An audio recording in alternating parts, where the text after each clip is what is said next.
প্রিয় দর্শক নমস্কার। সকালের শুভ সংবাদ। আমাদের শিক্ষামন্ত্রী এবারে কিন্তু তিনি একটা ফাটাফাটি ঘোষণা করে দিলেন।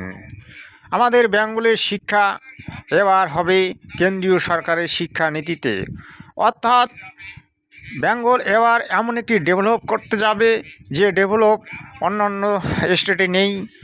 আমাদের এখানকার শিক্ষা ব্যবস্থা হবে উচ্চশিক্ষা এবং সকলেই আজকে উচ্চশিক্ষার মাপকাঠিতে জড়িত হবে। দেখুন, গত 15 বছরে শিক্ষাটাকে একেবারে শেষ করে দিয়েছে ওই হাহাকারী তৃণমূলী গুন্ডা বদমাশগুলো। আজকে আমাদের বিজেপি সরকার নতুন করে শিক্ষা ব্যবস্থাটাকে গড়ে তুলবেন এবং এমন শিক্ষা ব্যবস্থা যাতে ছাত্রছাত্রীরা একেবারে উচ্চশিক্ষায় শিক্ষিত হতে পারেন। তার জন্য সরকার সমস্ত রকম ব্যবস্থা নেবে।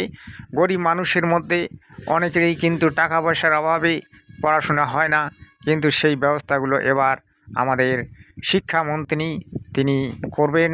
তিনি বলেছেন, অবশ্যই তিনি সেই কাজগুলি করে দেখাবেন। ধন্যবাদ।